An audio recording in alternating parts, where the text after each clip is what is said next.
What's going on, everybody?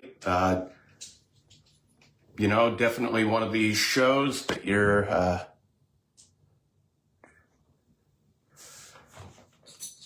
show that, you kind of don't want to have.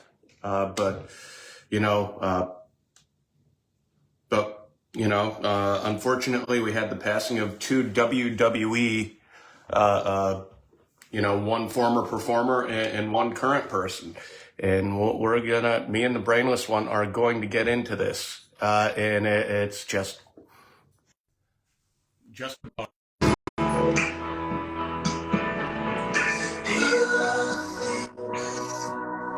Yeah.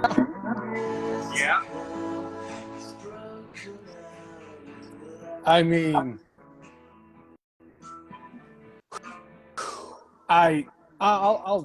I'll be honest, Jay. You and I know this. I am usually a lot more I'm a lot more energetic and boastful when I come into the podcast. And honest to goodness, like even after what happened on Wednesday, I was taken out of it. But yesterday, I I don't even have words. That was the best thing I could put when I was typing it up because I couldn't think of anything. I really could not think of what to say in a situation like this.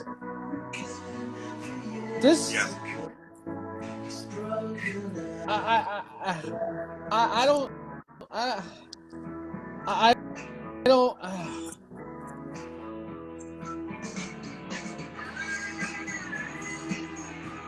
The brainless one is more or less the wordless one.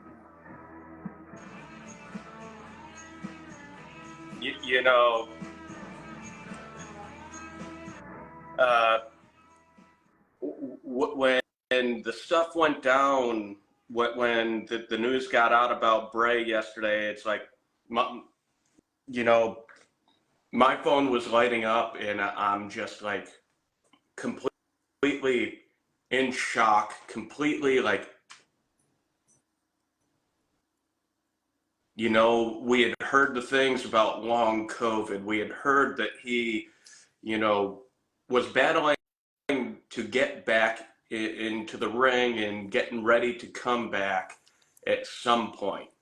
And it sounded like he was making progress. And then, it felt like a bomb went off. Yeah. When I was getting those messages yesterday, it's like, not only somebody so young, Yeah, 4 kids, and sounds like he had a heart condition that got exacerbated by having COVID, and his body just did not come back.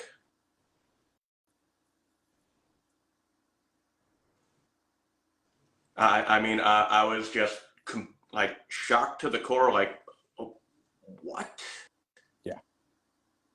What? I'll be. And all the tributes that have come out from everybody across the way, Yeah. just, what else do you say? Somebody who burned so bright for such a short time, unfortunately. And for me today, like the little bit of tribute I could do is getting his old theme song, wearing a hat like he used to wear, and wearing the Hawaiian shirt. But this is a dude who, in a pretty short time, he was a heavyweight champion, and had done just about all you could want to in the business, and still, felt like there could have been gas left in the tank and more stories to tell, and be the supernatural creature of this generation. And it just not there anymore. And I was just stunned.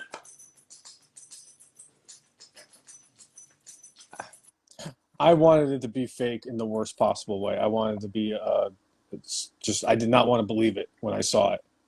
Yeah. It was probably a gut punch. And I'll be honest, there's 3 other days that come to mind for me. January 27th of 1993, the day Andre the Giant died.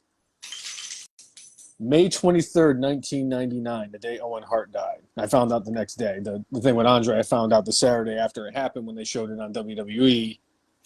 Yeah. 99, my mother called and told me what happened to Owen Hart. November 13th, 2005, the next day, I was actually at my goddaughter's baptism, and I was actually driving to the reception afterwards, and that's when they said it on ESPN that Eddie Guerrero had passed away. Those 3 times are the 3 times, I'm not afraid to admit it, that I broke down and cried. Yeah. Yeah. They were at that time when they all passed, they were all very influential people towards my fandom, especially Andre, one of my favorites all time. Yeah. But man, yesterday was no different. Just seeing the outcry from all of the wrestling world, and I'm not just talking about the people in WWE, the fact that the former wrestlers that he used to work with that are in other promotions now, the fact that the NWA, sent their condolences, and AEW sent their condolences, and all of the stories, and just hearing what kind of a human being Wyndham Rotunda was. I couldn't take it. After a while, I just couldn't take it. And Yeah. and I'll be honest, Jay, I never thought that you and I would be sitting here on this podcast talking about this, because I always thought that I was already going to be gone by the time Bray Wyatt finally left this world. I never thought that we would be having this discussion right here, right now. And it's heartbreaking. It's devastating. Mike Rainey chiming in saying that the last time he felt like this was when Warrior died, like the day after he was on Monday Night Raw. Yeah. And Don't Eat Brown Snow chiming in saying that he will always follow the Buzzards. So I went on Twitter or X or whatever the hell it's called, and I put my picture of me as Bray Wyatt back as my Twitter picture out of honor and respect to Bray Wyatt. Yeah. It's it's incredible. In all the years, and I've been watching, you and I both know this, we've both been doing it for over 35 years. In my 35 plus years of being a wrestling fan, there hasn't been as many that can connect with the fans the way Bray Wyatt was able to do. He literally had them eating out of his hands. He had the whole world in his hands. And everything that they did to set up his comeback, yeah, was perfectly executed. And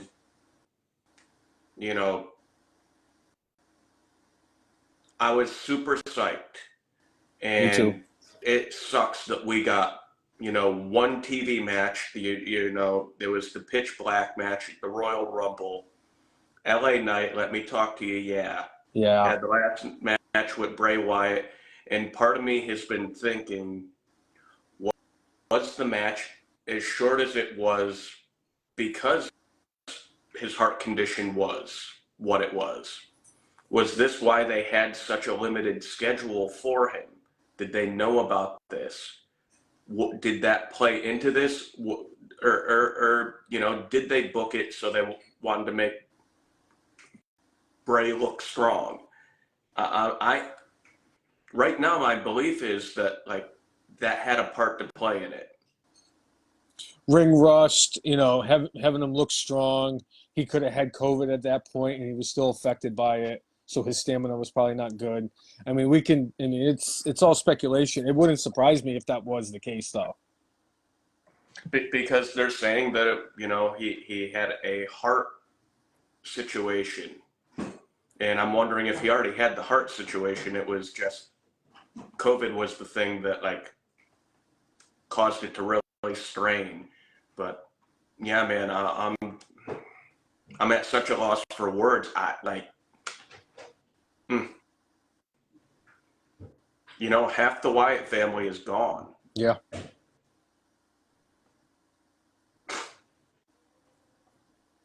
It's nuts. It really is nuts. I I agree. I really was at a loss for words. I'm still at a loss for words. I've been trying all day since the second I got in my car and was dashing doors. I was trying to put together in my head what I was going to say about Bray Wyatt, and every time I was like, I can't do this. It's tough to. And for me, I was trying to think back on things in his career, you know, coming from the name Husky Harris as part of NXT. I think he was season 2. Yes. And the moniker they were trying to give him was, what was it? The tank with the Ferrari engine. That's exactly what it was. And, you know, he was, I for whatever reason, they had a lot of strange names around those times, whether it was Michael McGillicuddy or Eli Cottonwood. Thankfully, he went to NXT, or it might have even been FCW at that time, and reestablished himself as Bray Wyatt and started the Wyatt family and did something interesting and different that we hadn't seen in a while.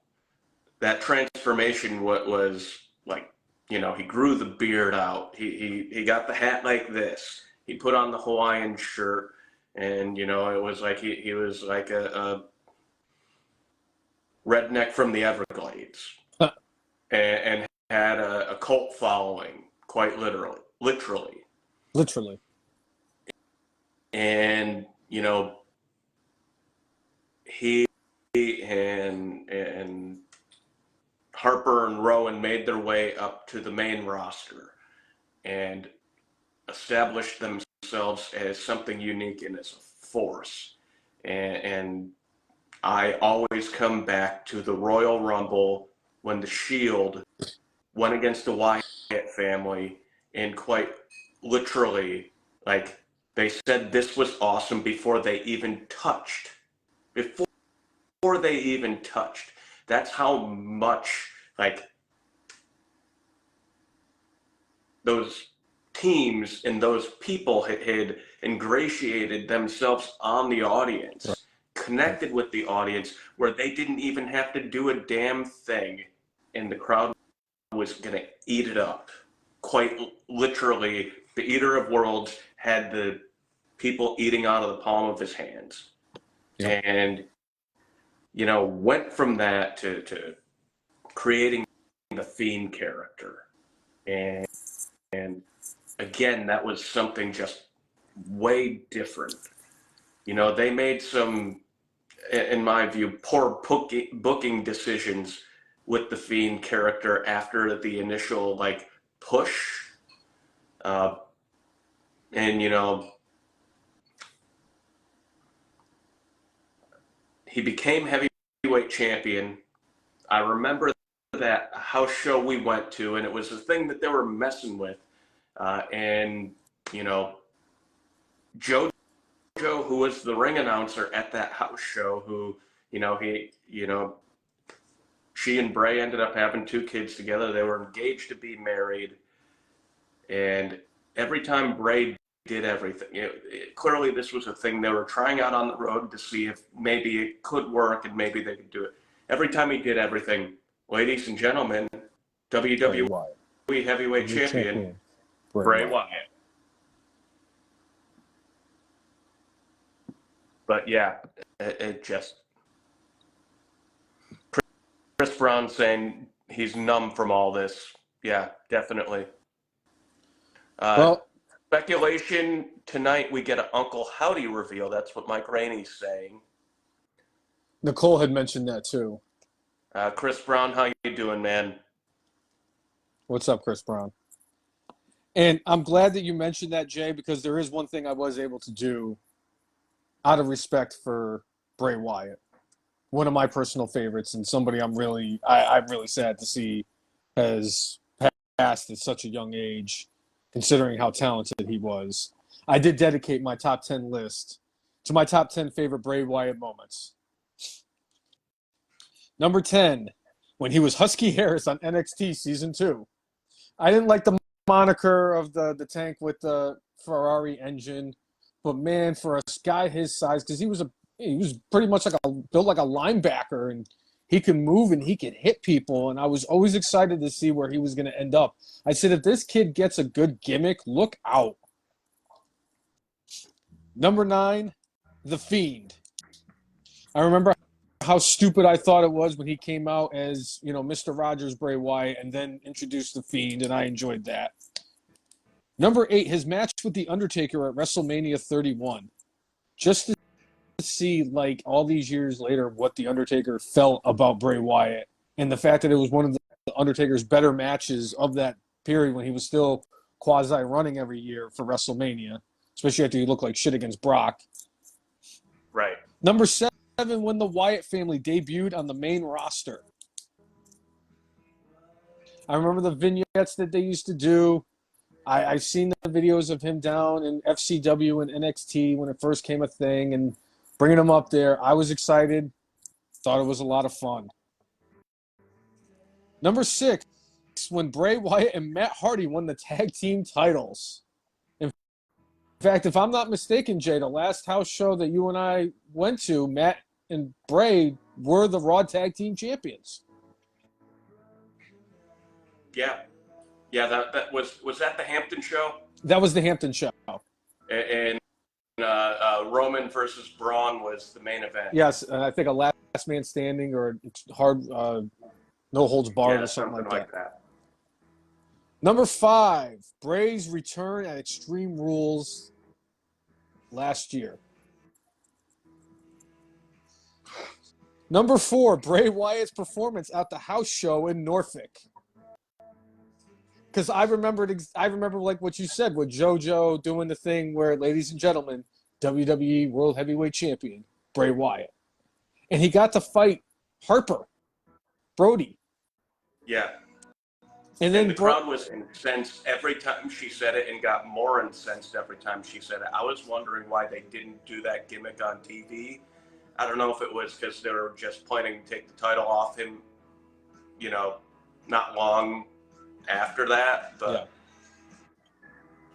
And I'll tell you, it got me to be a huge fan of Harper, because I remember the promo he cut at the end. He was like, well, I tried, guys, but my goal is to become WWE champion, and I don't want to let you guys. I was like, man, I like this guy. I like them both. You know what that means? You know what that means. Number 3, the Firefly Funhouse at WrestleMania against John Cena. So creative, and it was that in the Boneyard match with The Undertaker and AJ Styles were the only reason WrestleMania 35 will never, or WrestleMania 36 will never be as bad as WrestleMania 9. Number 2, when Bray Wyatt won the WWE Championship at the Elimination Chamber right before 7 weeks later, and he lost the title to Randy Orton. And my number 1, my top moment from Bray Wyatt was that, like you said, that first matchup between the Shield and the Wyatt family, when the fans were just incensed the entire time, and they didn't even have to touch each other. They just stood there and stared each other down, and then delivered one of the best 6-man tag matches in the history of wrestling, and personally one of my all-time favorite matches. Quite honestly, the only one for me that might even semi-rival it was when Evolution went against the Shield. Yeah. Which I think was that 2014? Yeah, because that's when Blutista came back. Blutista. No, it doesn't work. Yeah.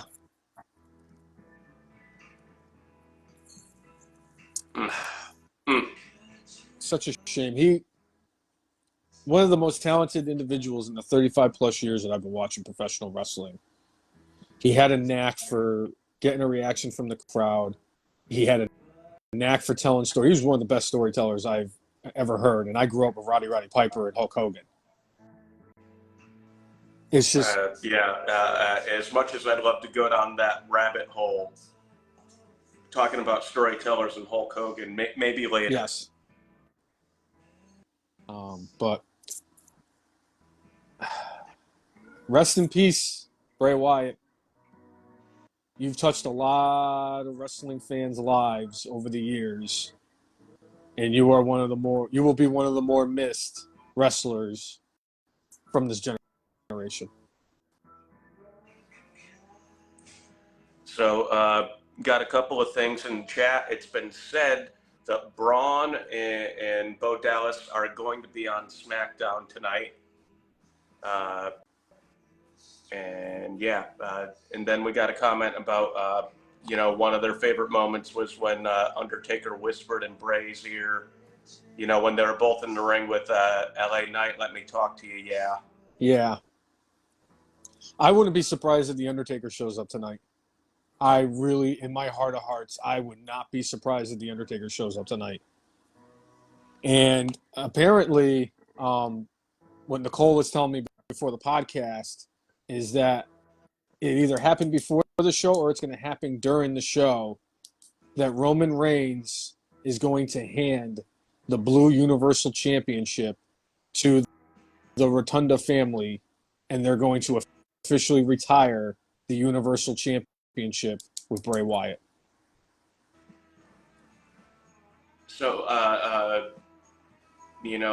in these moments, like one of the first sources, it might have been the first source out there that said that, that you were like confirmed, yeah, Bray Wyatt isn't with us anymore, was Triple H. There was one thing with his tweet on X that I thought was pretty interesting. I don't know if he just doesn't know, or maybe he believes.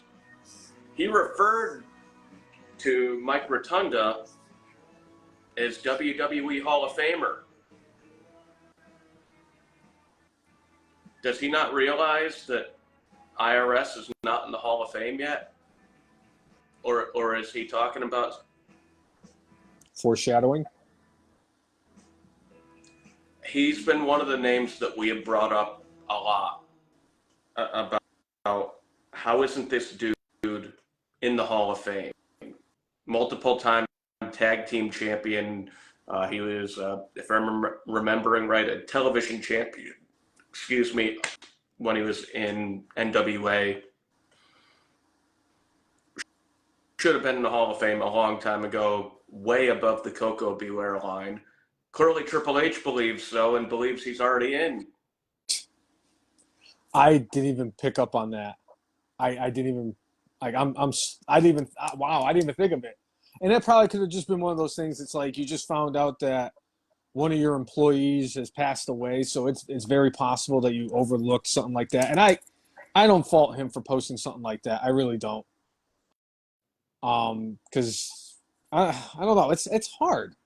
I just think it was just not well thought. But obviously, in a situation like that, I can understand. No, that's not going to work. No, that made it worse. Yeah,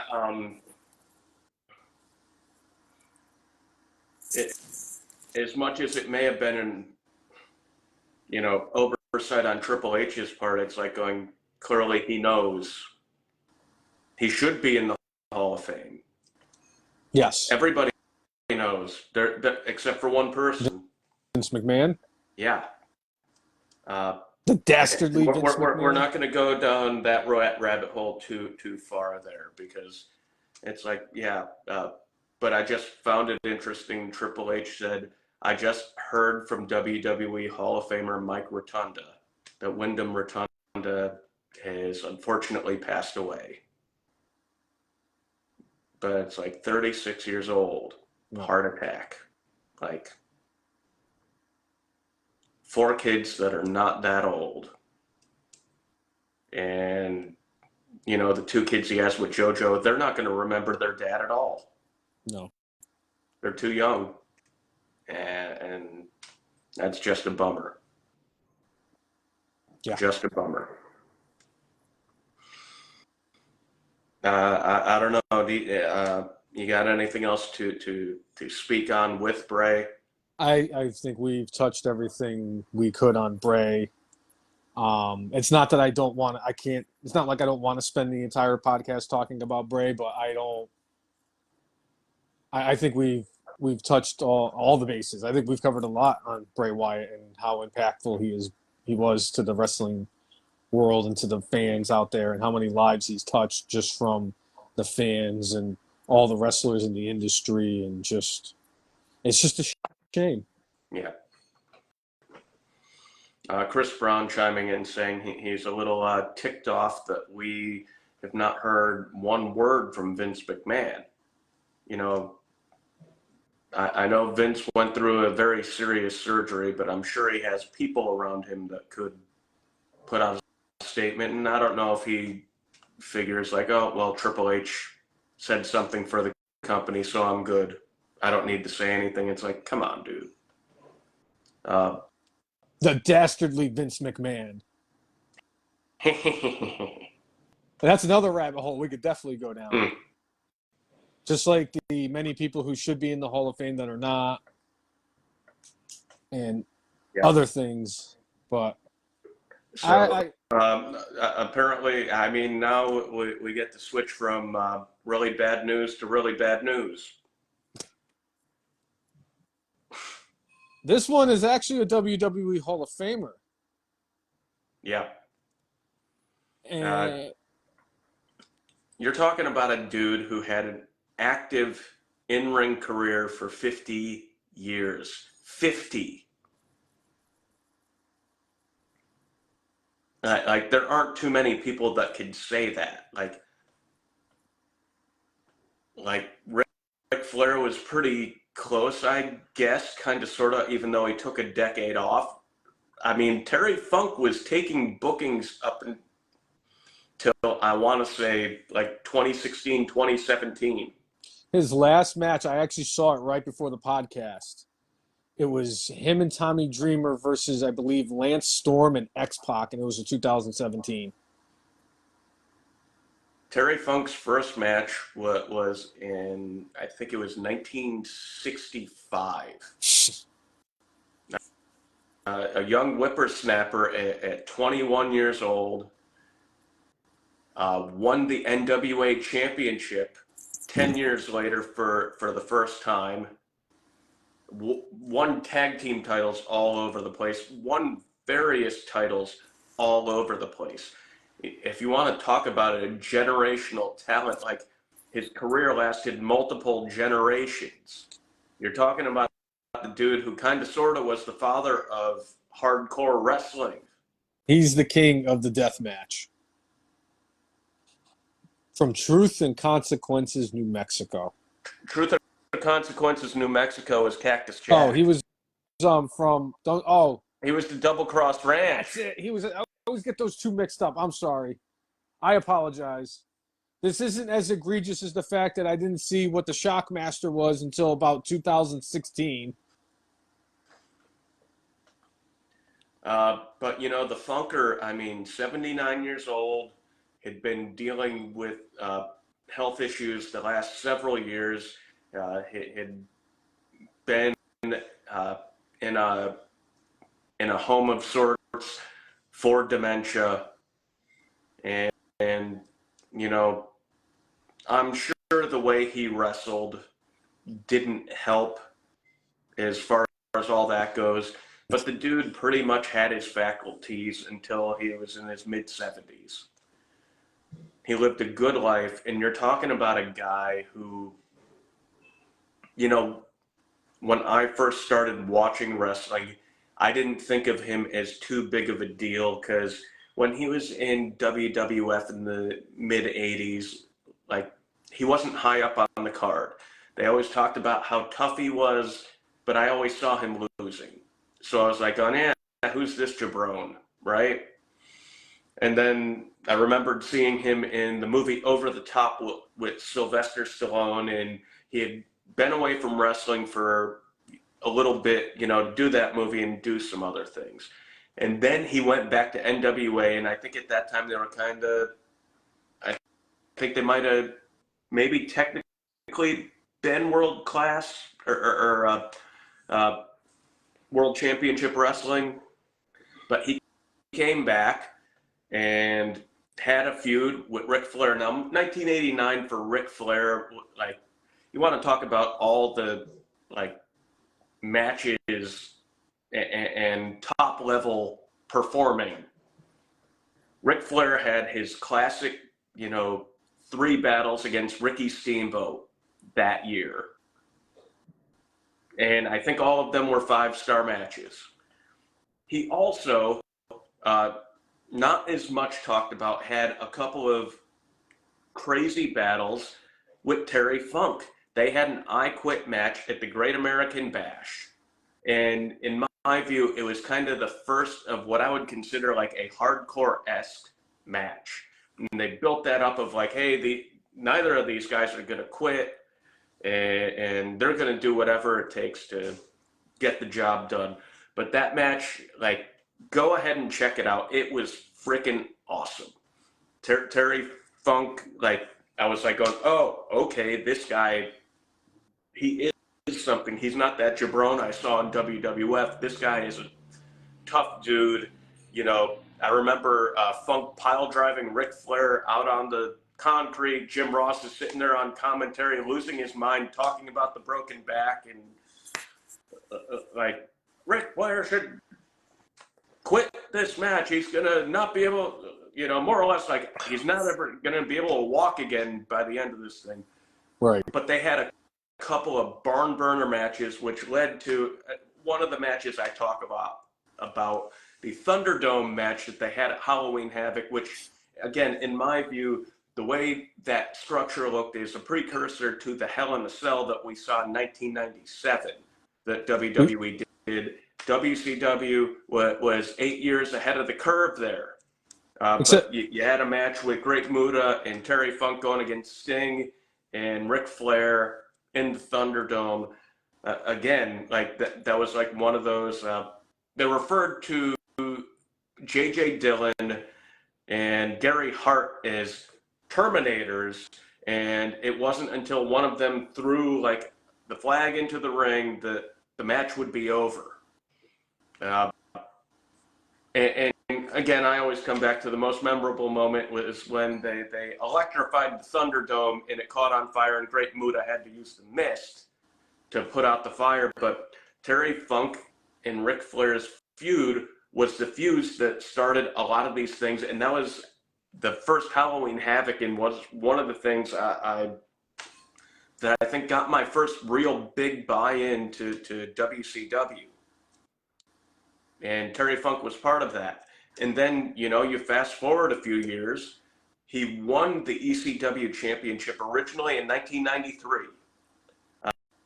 Then, and it was a new company then and still trying to build. But then in 97, when they finally got their first pay-per-view, Barely Legal, Terry Funk was in the main event going for the ECW World Heavyweight Championship.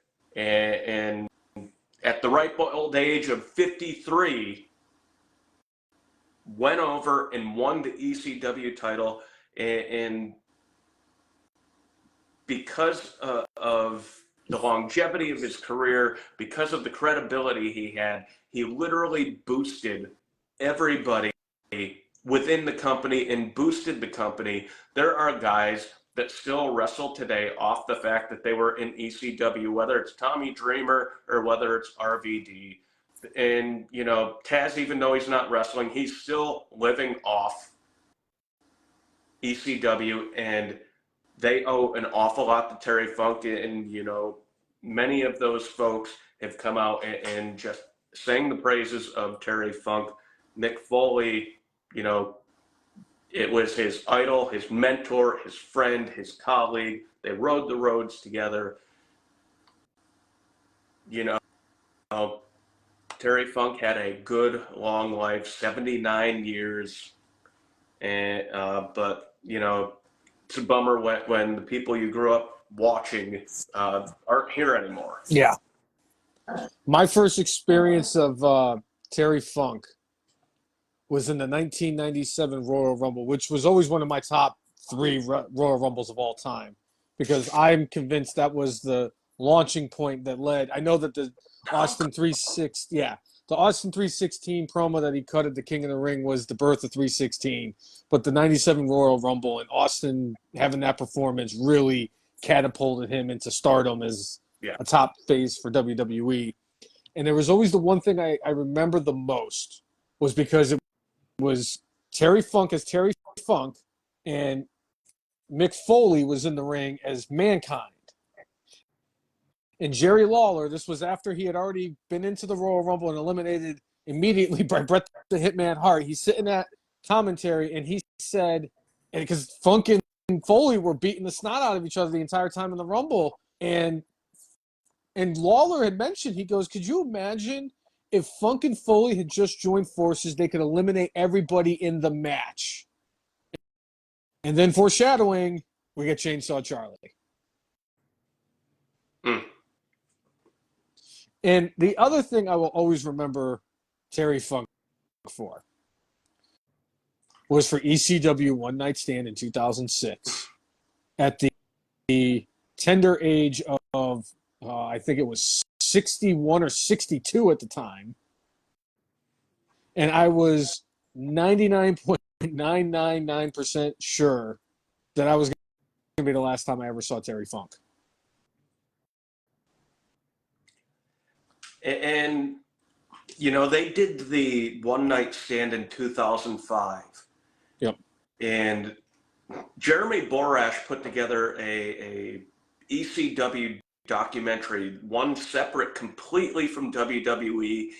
And if you watch, the rise and fall of ECW on WWE Network, and then also watch the Forever Hardcore documentary Borash did, he got a lot of the people, basically everybody WWE didn't get for their documentary, Jeremy Borash got.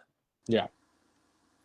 And it filled in some gaps and probably took a little bit of the WWE trying to rewrite history out of it for me. But there was a part in the Forever Hardcore where they're talking with Terry Funk, and he was offered a spot on the 2005 One Night Stand, and he thought WWE was going to bastardize what they had done.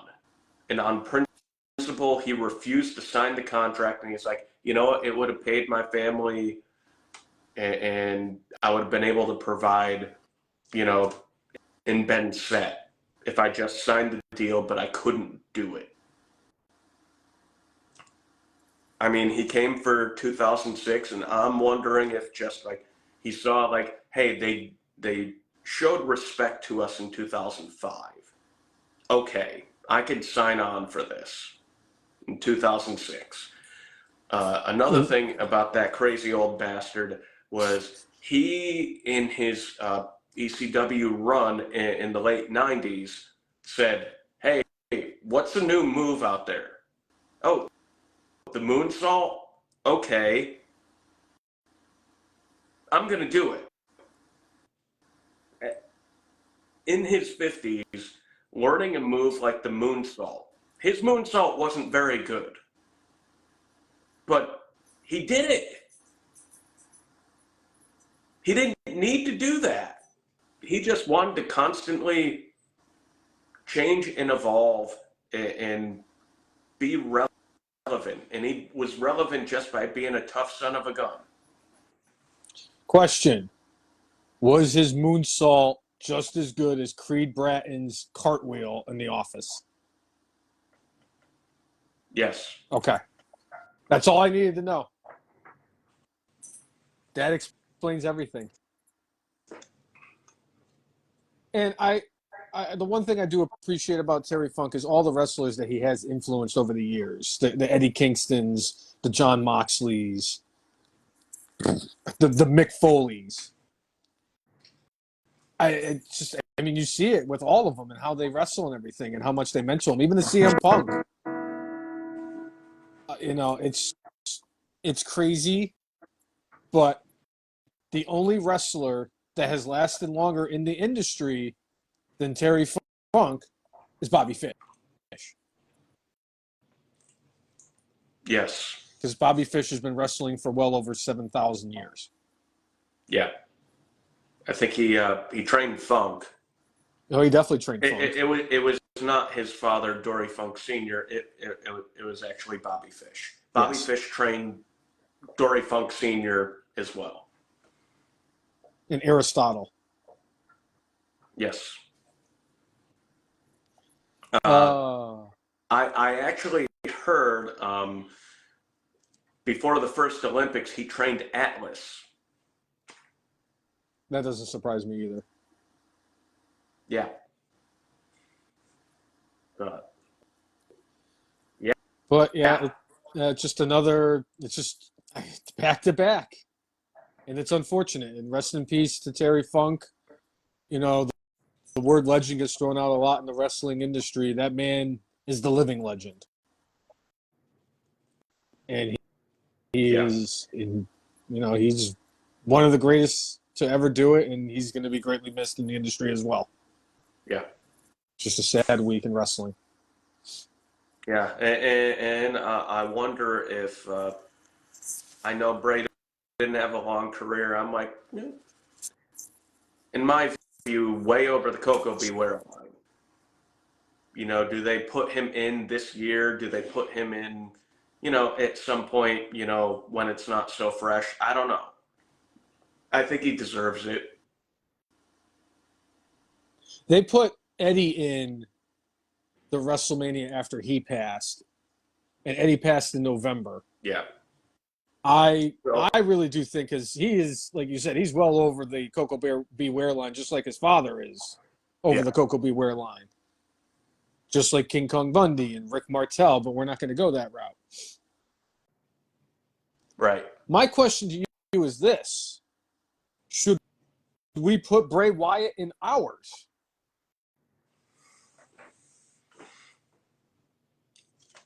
Well, I mean, we'll talk with the committee, but I think you should.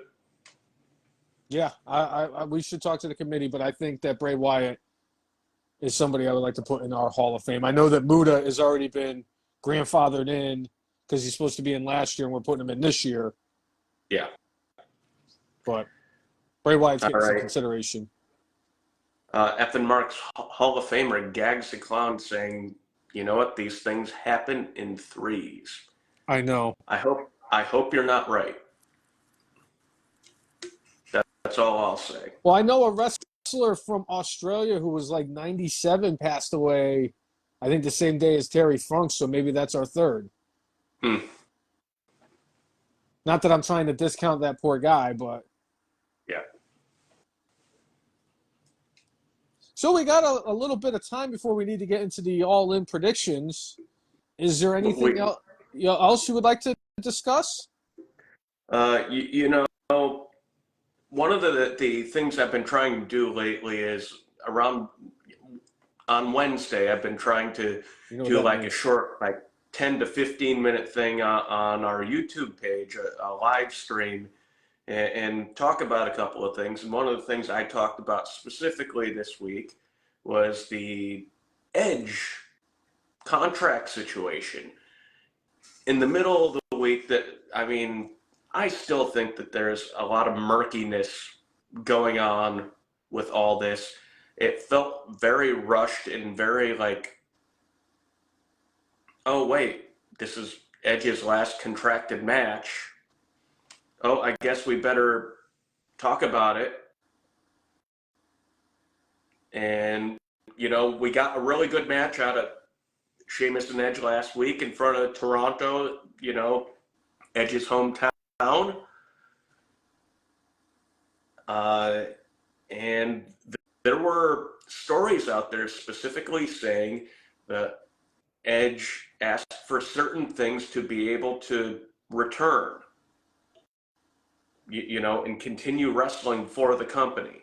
He said multiple times that like he knows he's near the end of the line. Right. So there were some stories out there saying like he put out an ask. This is what I would like, and again, this is a story that's out there, and WWE did not come to an agreement with what the ask was, allegedly. Allegedly. And this was the story that I had earlier in the week. And usually when a professional wrestler is done, like why would you have an ask? Like, this is what I would like to make. This is how many matches I would like to do. If you're really done, there's nothing like that, right? Right. You're done. I can't do it anymore. Undertaker said, I can't do it anymore. So, at least on Wednesday, with the information I had at the time, it was like, if he's putting out there that, he would still like to wrestle, and the company's saying no, my belief at the moment was with the merger with Endeavor, a lot of times what they try to do is they try to not bring on additional costs, or they try to do like hiring freezes or things like that. And I was like, is that what they're doing to Edge? Are they icing him out or waiting until after the Endeavor deal is closed before they go to him and like have a legit deal that they could offer to him? And I was like, if he still wants to wrestle and they're not putting in the effort, I'm like, the dude is going to AEW. I don't think for a long time, but I think he's going to go there for a bit, and he will have his last match in WWE. But I'm like, I had no doubt, like, he'll go to AEW. Then he came out, I think it was yesterday. It was. Did a video online talking about how, no, I didn't have any demands for a contract. Nothing like that happened. My contract actually ends. I did my last contracted match, but my actual contract ends at the end of September. They have an offer to me. It's still in my inbox. I haven't looked at it because I legit haven't decided what I want to do or what I'm going to do. That's what Edge says. Oh, excuse me. We all know in the professional wrestling industry, trying to keep a secret is a really tough thing these days. The cynic in me, the conspiracy theorist in me, doesn't believe everything he said. That he's trying to put up a smokescreen for when he ends up eventually joining Christian and Dino Man before they take on the House of Black for the Trios Championship. Adam Copeland, Christian Cage, Dino Man. They're going to have the TNT title. They'll have the Trios title. I'm sure at some point maybe they'll make Edge the real world heavyweight champion as Adam Copeland. I'm not into. I'd like to believe what Edge says. I really would. But I'm just, there's that bit of cynicism in me that says, no, I think you're going elsewhere for a short bit. And maybe WWE not offering you what you considered like a good, fair compensation ticked you off just a little bit. And you're like, you know what? My best friend is over in the other company right now. Why don't I join him for a bit? So I'm going to say, like, I've come back a little bit on my belief that Edge is going to AEW, but I'm still gonna put it at like I'll put it at like 55-45, where I think he's going to AEW for a short bit before he actually finishes up and has his last match, WrestleMania 42 in Toronto. By the way, that hasn't been announced that it's in Toronto yet. I'm just speculating. I have a theory, and it's not this guy sucks. My guess is that we did witness Edge's last match at SmackDown in Toronto last week, and his contract does expire in September. My guess is that he really wants like a nice, healthy Legends contract, and maybe WWE doesn't see him in the light of The Undertaker or Stone Cold Steve Austin or anybody like that. He may have a contract offer for X amount of dates to work for AEW, and they're going to pay him a shit ton of money. Maybe he just wants WWE to pay him to make sure he has a nice retirement so he doesn't have to go there and get lost in the shuffle where he's stuck with Dino Man.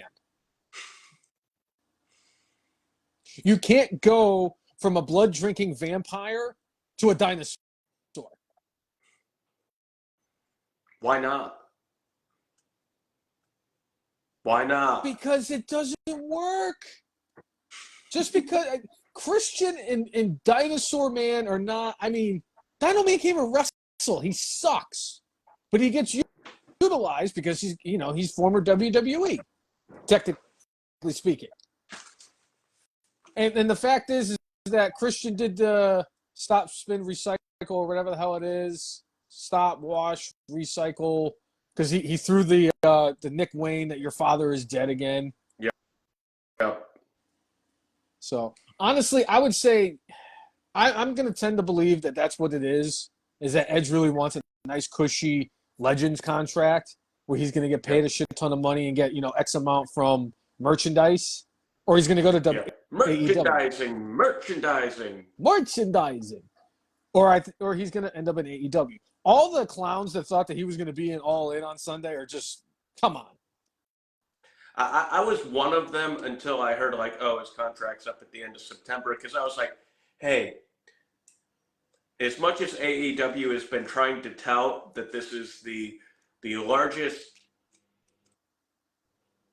attended wrestling show in history,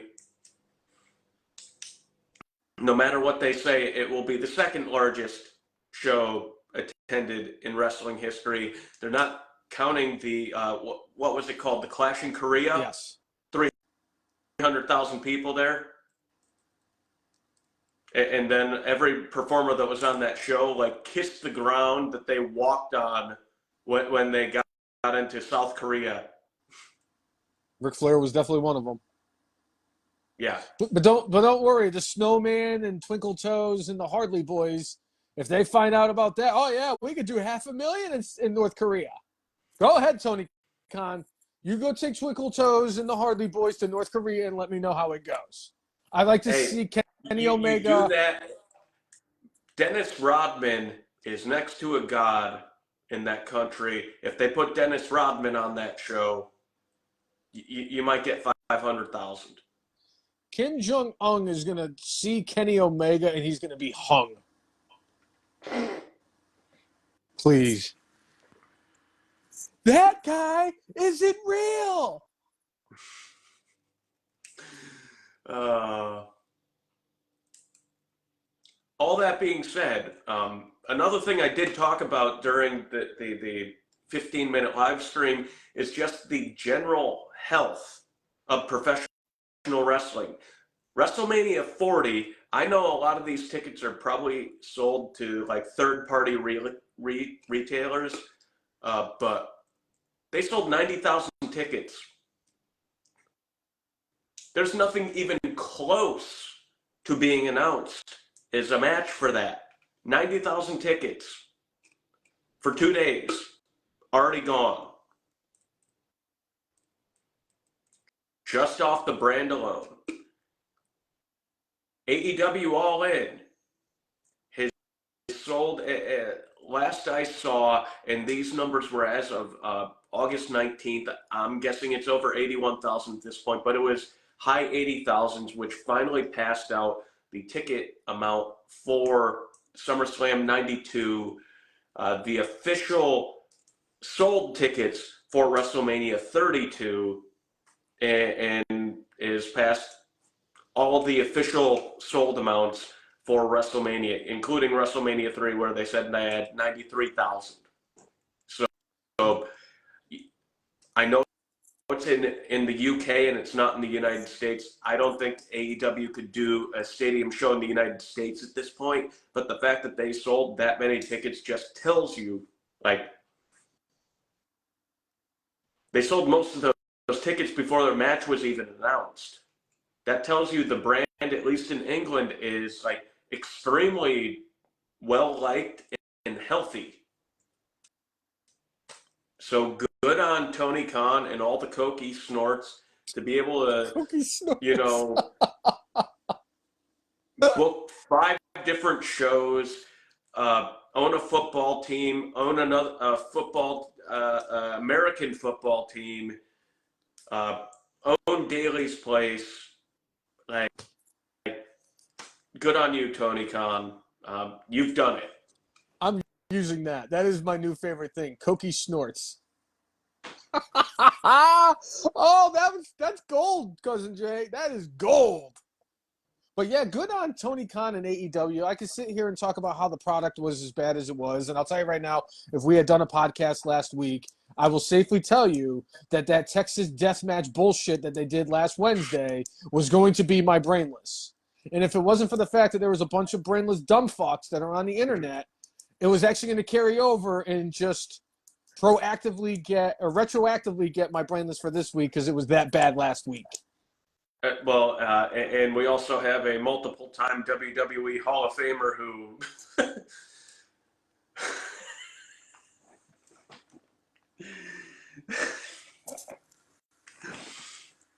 just does what he does. Brother. What was one of the new ones that he almost died in Puerto Rico 4 months before Bruiser Brody? Almost died in Puerto Rico 4 months before Bruiser Brody, and he was at SummerSlam 92 at Wembley Stadium. He did a Make-A-Wish and had set it up so that Make-A-Wish family could have like a special area at ringside to watch him perform. And he got out there for the match and realized they weren't there and asked what was going on. Hulk said he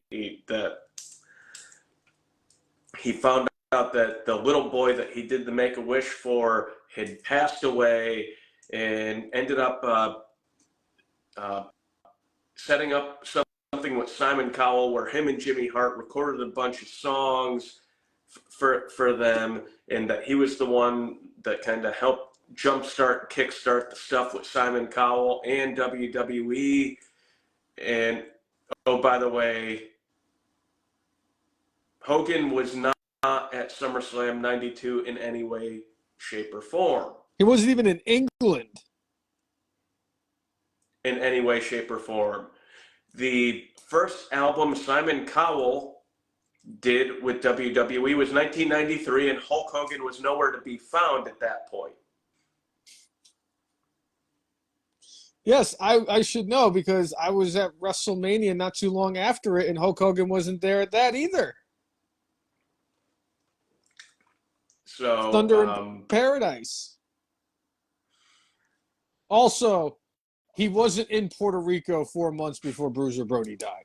I looked up on his Wikipedia page. So I'm just...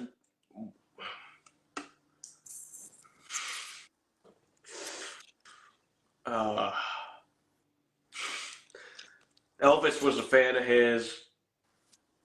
He was the one that almost got killed instead of Bruiser Brody. We would have had a Dark Side of the Ring on Hulk Hogan instead of Bruiser Brody. Jay, they're going to dedicate... They should do a Dark Side of the Ring about the fact that Hulk Hogan was taking a dump instead of getting the Foreman grill. How he was going to be the bass player for Metallica. Yeah. Jay, they're going to dedicate an entire season of Dark Side of the Ring to Hulk Hogan. Just like they're Yeah. going to dedicate an entire season to Vince McMahon. Well, I mean, almost the whole show, not the whole show, half the show is dedicated to Vince McMahon. But, I mean, just when you think Hulk Hogan is, I'm not going to say through telling his stories, but like, you figure he's just going to tell the same old ones over and over again. You know, he wrestled 400 days in a year. And I'm convinced at some point he's going to say that even though the original story is that, you know, he went over the international date line and just, you know, did that. I think we're going to eventually find out that he hopped in DeLorean with Dr. Brown and went to different places on different continents on the same day, and he went back to the future.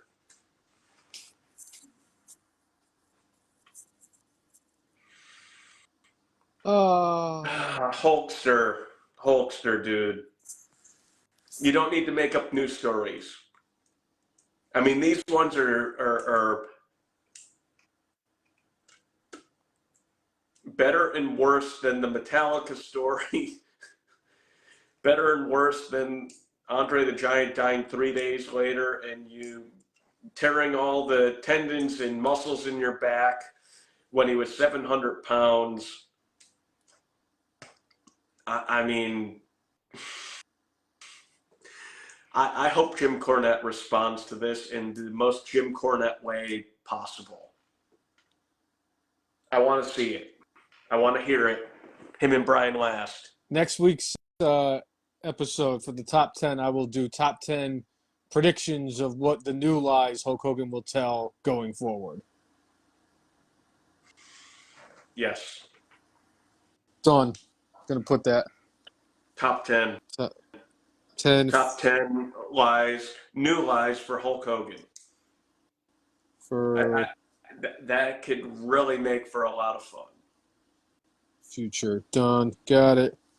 Definitely gonna have to lighten it up after today's episode. Yeah. I'll have to bring my A game. Okay. Yeah. So it's. And I know you wanted to get to watch the memorial show tonight. Should we just get into predictions now? Yeah, I think we could get into predictions. I mean, we got like a half hour, but yeah, I definitely want to make sure that we're out of here before everything with SmackDown starts up. So you know, everybody who's watching can tune in for it and just be present for that, and I want us to be present for it. So yeah.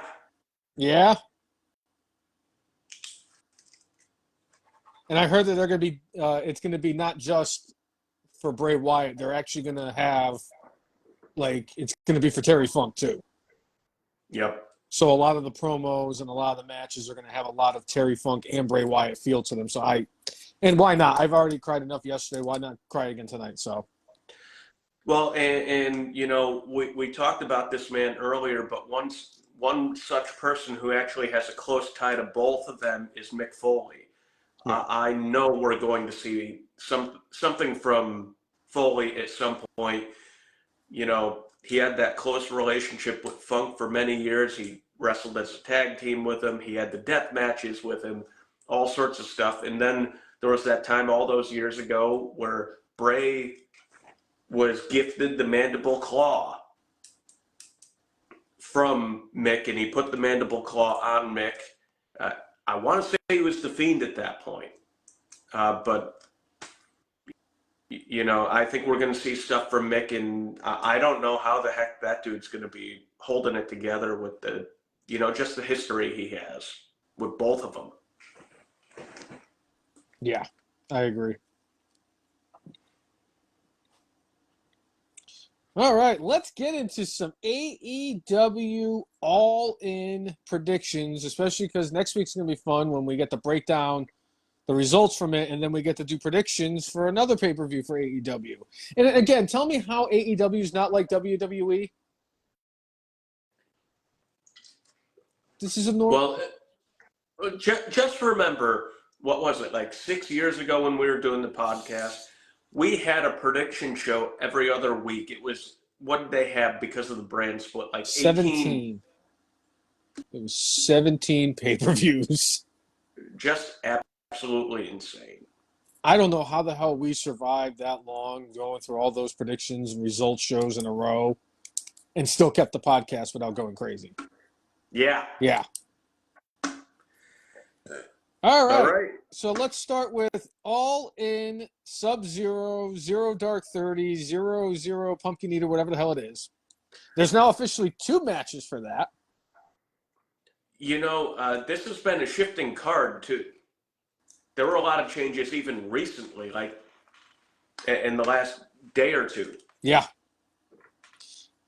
First match for the Ring of Honor Tag Team Championships, Aussie Open versus, I don't understand this, the guys in the main event for the world title, MJF and Adam Cole, baby. Baby! Yeah. I have no idea why the hell they did this match. I really don't. And I mean, I got to say it's going to go to Aussie Open, but that's because I don't want them to hot potato the Ring of Honor Tag Team Championships, just like they've hot potatoed the TNT title, just like they've hot potatoed. I'm going to stop. So I will go with Aussie Open, and that's what leads to the starting of the cracking in the foundation of the MJF Adam Cole partnership. Bromance. Yeah.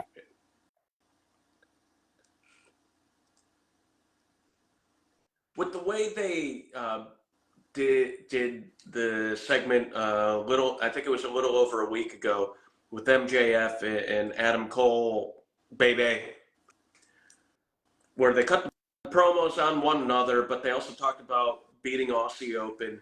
The fact that they stood tall over Aussie Open certainly makes you believe that Wrestling Booking 101, they're not winning the match. Right. On top of the fact is, do you want 2 of your top stars from AEW on your secondary show? Well, I can't even say secondary show, like third, fourth show. Dynamite's the second show. So do you want them on there, or is this just part of a storyline? And I think this is almost a la Brett, Lex, and Yokozuna at WrestleMania in 1994, WrestleMania 10, where they specifically put, Brett in the match with Owen, so, he didn't have an unfair advantage against the winner of the Yokozuna Lex match. So you get, the tag team partners going against, you get Aussie Open going against MJF and Adam Cole, baby.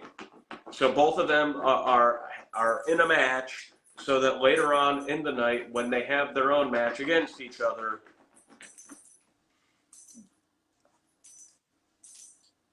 you could build up a story there that kind of continues. And one thing I think I'll say for this is, Tony Khan probably wants this thing to get off to a hot start, and he wants the people. I think it's going to be curtain jerkers and main eventers. I think this is going to be the first match. Gives them plenty of time, one, to recover from, having that match, but also whatever storyline they set up, whether it's they are at each other's throats because somebody cost them the Ring of Honor Tag Team Championships, or maybe they're the Ring of Honor Tag Team Champions, and now you got the Tag Team Champions going against each other in the main event. But, again, I don't think they want to hot potato the title. I think they want to lift up Aussie Open. This will be the biggest crowd in front of somebody that has a Ring of Honor championship. So Aussie Open wins this thing, and I'm not 100% sure it's going to have dissension between MJF and Adam Cole. I'm sure there's going to be some friction, but Aussie Open wins in some way, shape, or form. Yeah. And retains their title. And Adam Cole and MJF go into the main event, and we have something extra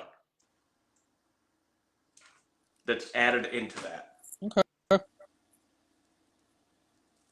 I mean, them winning the Ring of Honor titles and then fighting for the title in the main event, and you got to think that there's going to be somebody's going to turn on one or the other.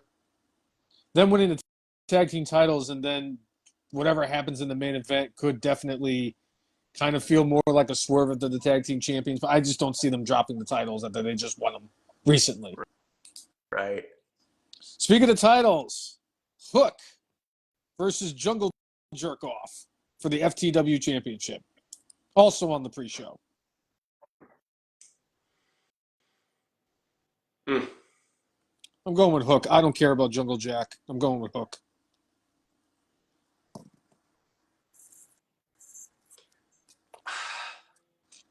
I think I got to go with Dylan McKay. Luke Perry. Yeah,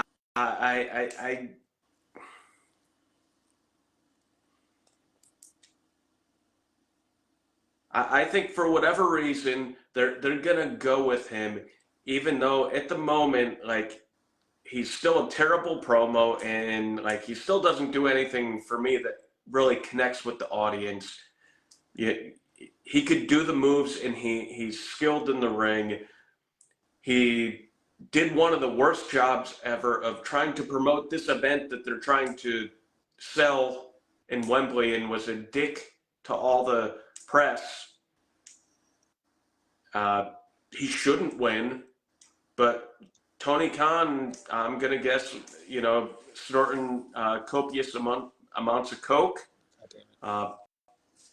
decided that that Jungle Boy Jack Perry is going to win. So I'm going to go with Jungle Boy.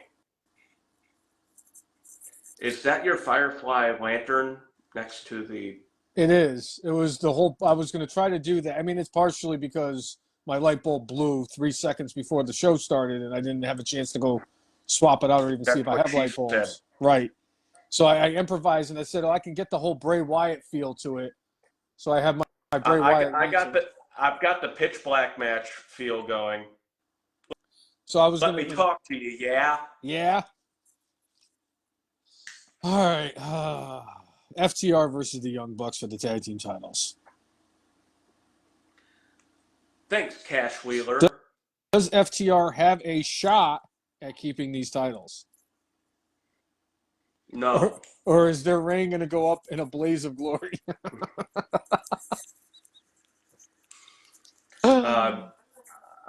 Their reign, Cash Wheeler shot himself in the foot.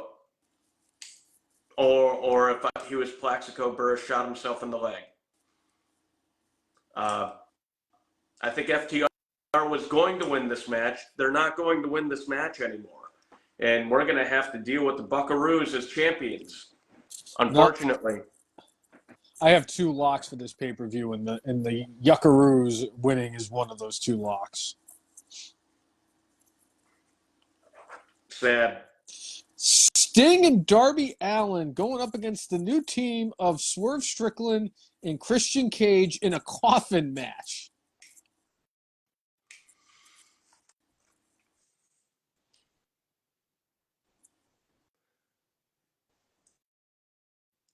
I think it's Darby and Sting here going over. Agreed. You got a makeshift team against a team that's kind of been gelling for a few years now.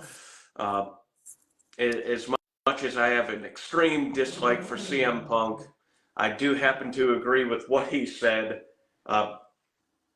Darby has a lot to offer as long as he doesn't die jumping over his house.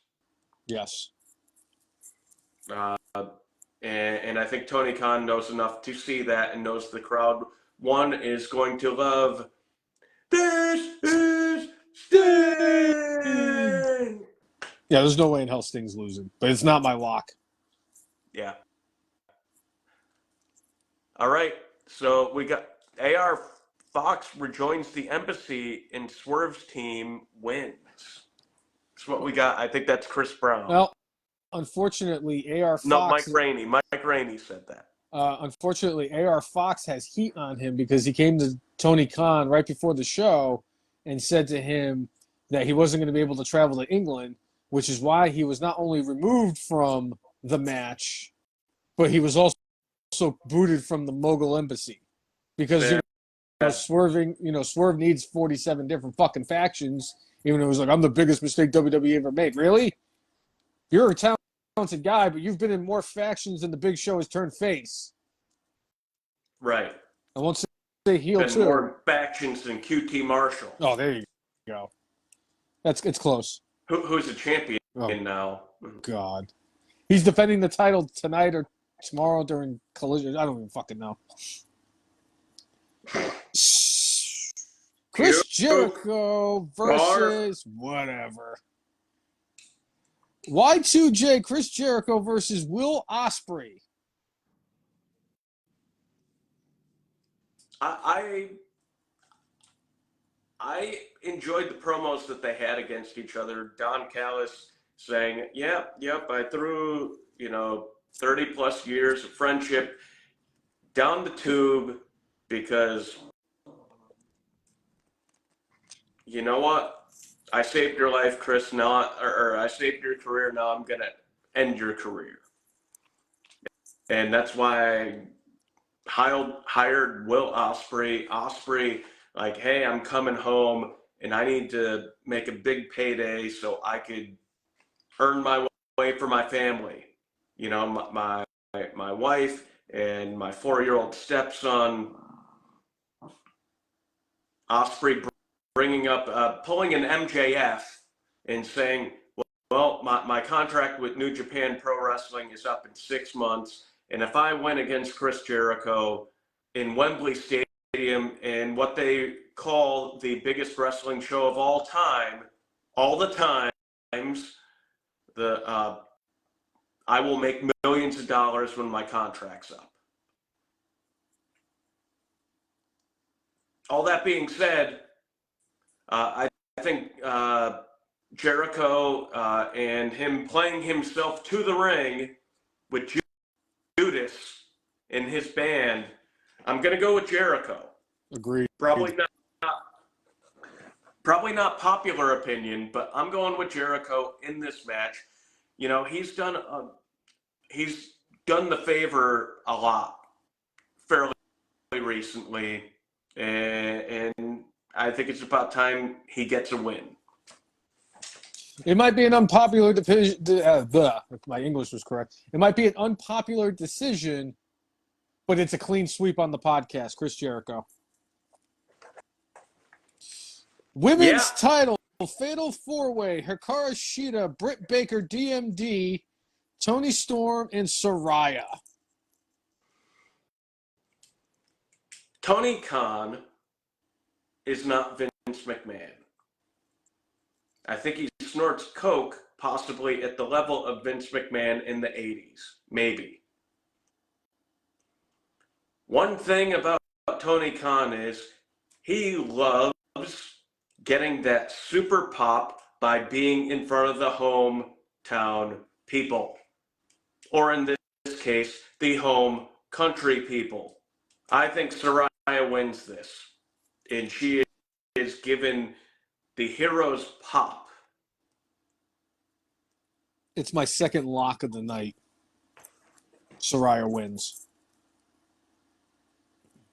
All right, Chris Brown saying Toni Storm. And then we got Mike Rainey saying he believes Hikaru Shida retains.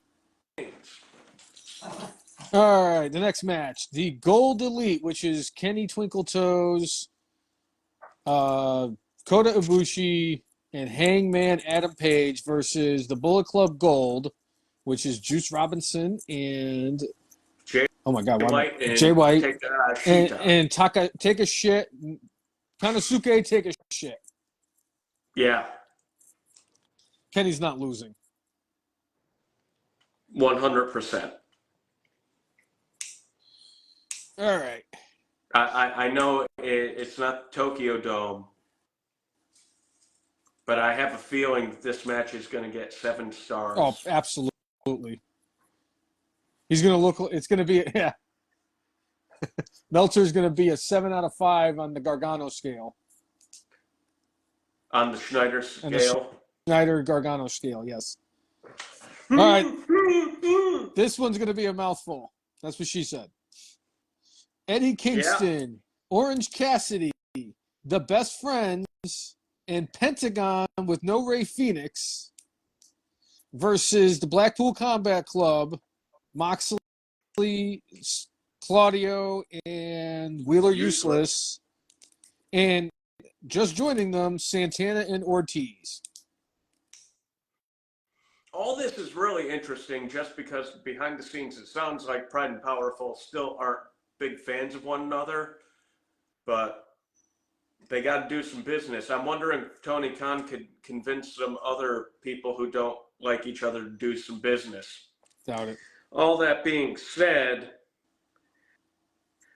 I mean, I feel like Blackpool Combat Club and Pride and Powerful, like, I think they're going to take this. As much as I'd like to have your wrestling spirit animal, Eddie Kingston, Kofi Kingston's cousin, winning this match, with Penta and Orange Cassidy and the Best Friends, I just have a feeling it's going to be Blackpool Combat Club and Pride and Powerful.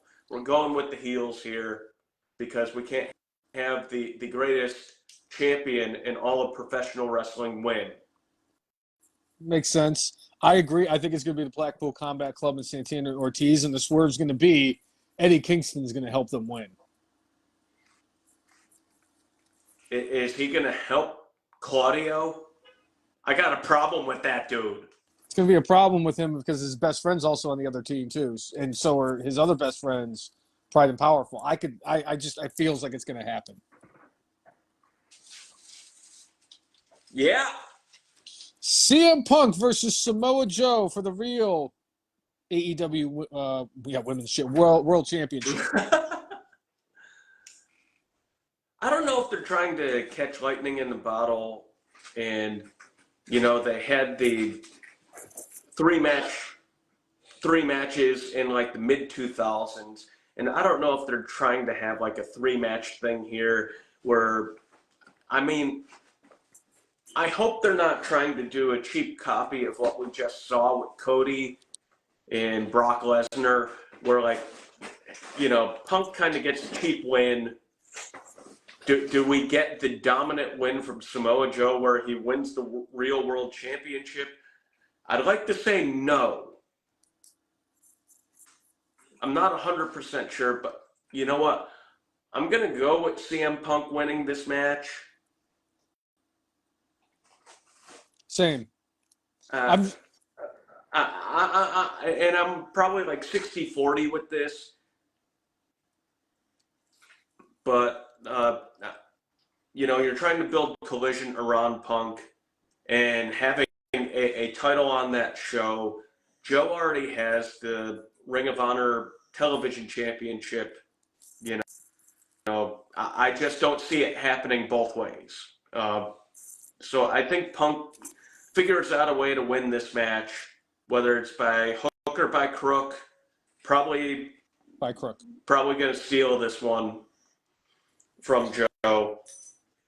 But I'm going to sit. I agree. I think it's CM Punk that takes this match. It's going to be, I'll tell you right now, it's very capable of being match of the night. Yes. Even with everything else that's on this card, those two have such great chemistry. They work well together. And for me, Samoa Joe and CM Punk are like the New Day and the Usos, I could watch them a bajillion times. Yeah. The House of All Black right. versus the Acclaimed and Badass Billy Gunn for the Trios titles. This for me is my Stone Cold lead pipe lock of the weekend. Is the House of Black are leaving with the championships. This was just a moment so we could get Billy Gunn to have his retirement moment instead of in front of the biggest crowd he's ever wrestled in front of. And I think they've done a pretty good job of building up the storyline of him like retiring, them destroying the boots, them, beating the hell out of the Acclaimed and having that, the Acclaimed call them out this week. And Billy Gunn saying, yes, you're going to get the badass this time. This is not going to be, the daddy ass. This is the badass. But I think there's going to be some chicanery here, but House of Black retains. I agree. And I think they did all this so that Billy Gunn could have his final match in front of the biggest crowd in wrestling history. But House of Black will keep the titles. Yes. Cole, MJF. Who walks out with the title? I enjoy the storyline that they've been telling here.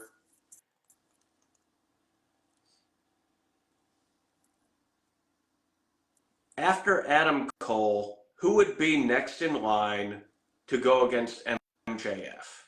Who would be the next one where you're like, yeah, that like, I could see that person beating MJF. MJF at this point, according to him, has a few months left on his contract. Is there somebody out there that they could build up enough between now and then to take the title off him before he is a free agent? Or is this a Brock Lesnar at WrestleMania, 31 moment where like, oh, yep, Brock's contract's up. He's going against Roman. Roman's going to win this match. And lo and behold, Brock pins him. Like, well, I didn't see that coming.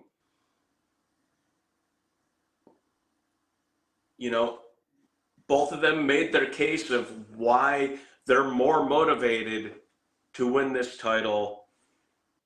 Adam Cole saying, hey, I'm going against the biggest, or I'm going to be in front of the biggest crowd in wrestling history. This is the biggest moment in my wrestling career. I'm main eventing this thing. I have to win. I have to win.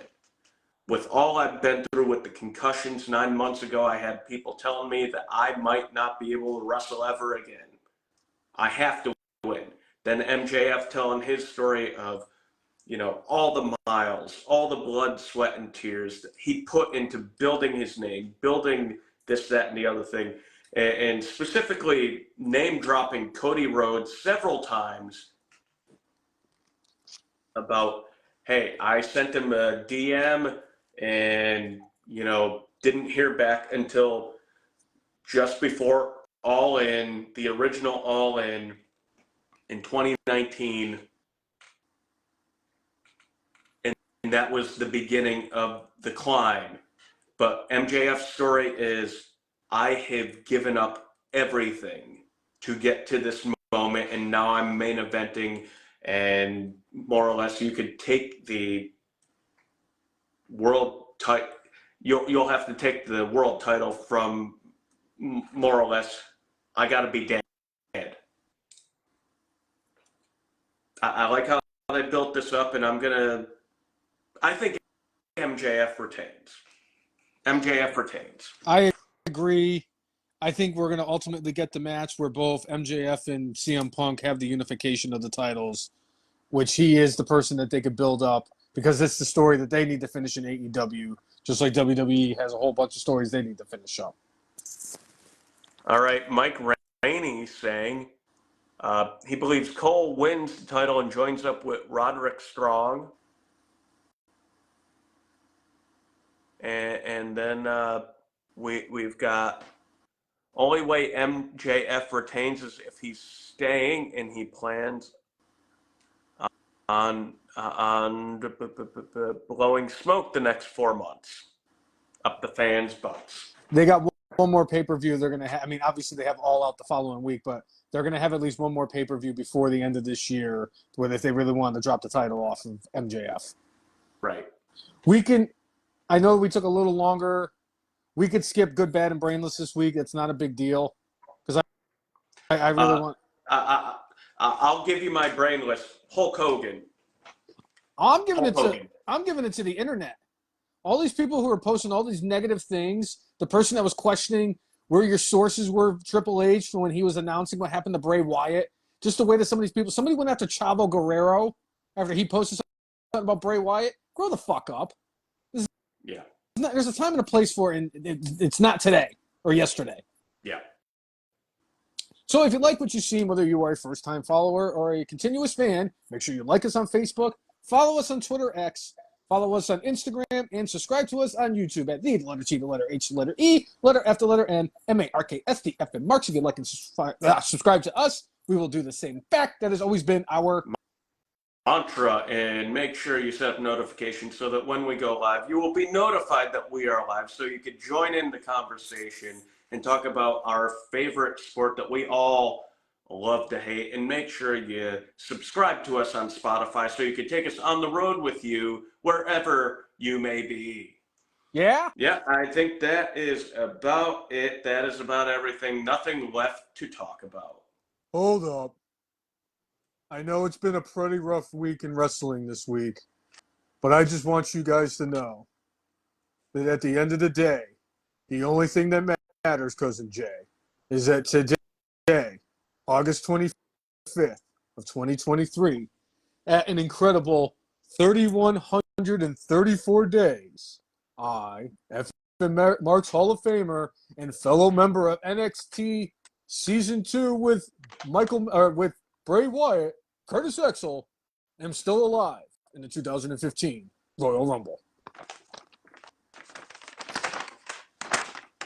Bow, bow, bow, bow, bow, bow, bow, bow, bow, bow. That's it for right. episode 325 of everyone's favorite wrestling podcast, The F and Marks. I'm Jay, and he is. I am the brainless one. Make sure you mark out With your guac out.